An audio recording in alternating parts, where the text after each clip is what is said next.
Welcome to student dictation 5 second बाद शुरू होगा। Ready start.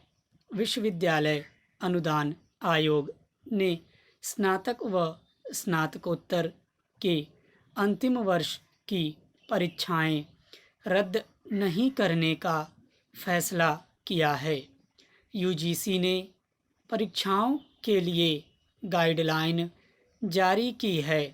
उससे पहले ही राजस्थान समेत कई राज्य व विश्वविद्यालय अपने स्तर पर ही परीक्षाएं लेने के बजाय छात्रों को आगे की कक्षा में प्रमोट करने का फैसला कर चुके हैं।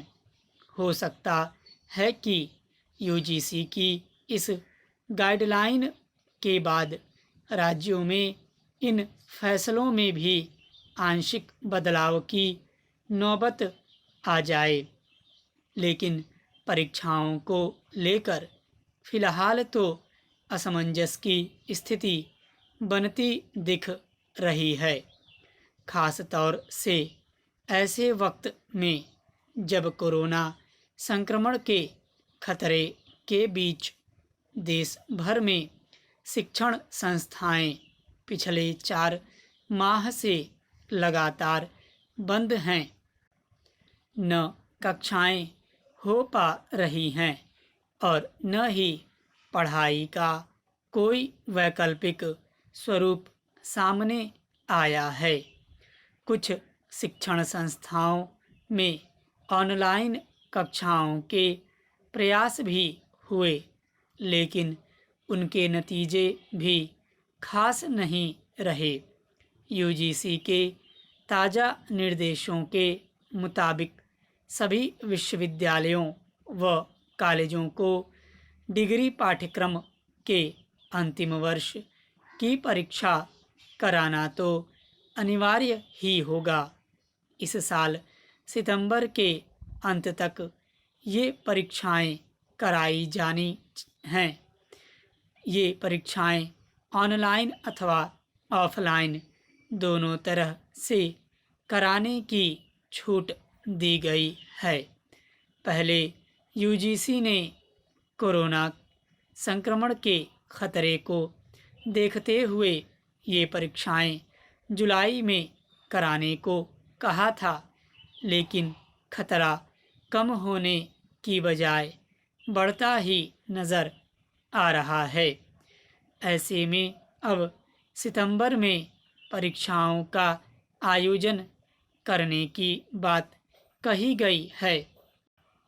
हालांकि नए शैक्षणिक सत्र और दाखिले के लिए प्रवेश परीक्षाओं के मापदंड अभी तय होने बाकी हैं।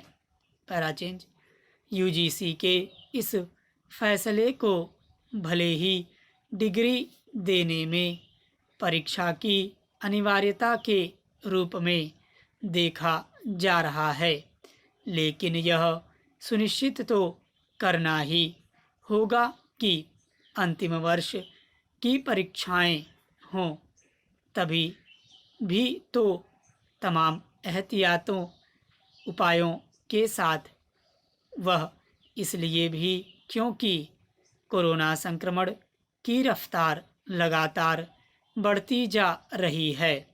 संतोष की बात यह है कि अंतिम वर्ष को छोड़कर अन्य कक्षाओं के परीक्षार्थियों को आंतरिक मूल्यांकन के आधार पर प्रमोट करने का फैसला यूजीसी पहले ही कर चुकी है। विश्वविद्यालय अनुदान आयोग ने यह भी कहा है कि जो किसी उचित कारण से सितंबर की परीक्षाएं नहीं दे पाएंगे, उन्हें बाद में भी परीक्षा देने का मौका दिया जाएगा। तमिलनाडु, महाराष्ट्र, दिल्ली, गुजरात व राजस्थान जैसे कोरोना संक्रमण की अधिकता वाले प्रदेशों में इन परीक्षाओं का आयोजन कराना भी बड़ी परीक्षा होगी।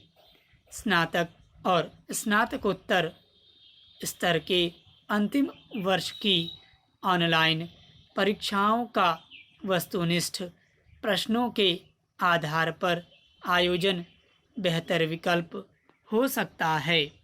इसके अलावा ज़रूरत पड़ने पर पाठ्यक्रम भी सीमित किया जा सकता है।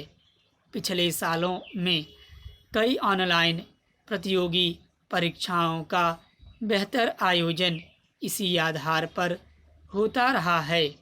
परीक्षाएं तो हों, लेकिन इस बात को भी सुनिश्चित करना होगा कि इस दौरान कोरोना संक्रमण का खतरा नहीं हो। यूँ भी लंबे समय शिक्षा केंद्रों से दूर रहने वालों की मनःस्थिति समझी जा सकती है। स्टॉप।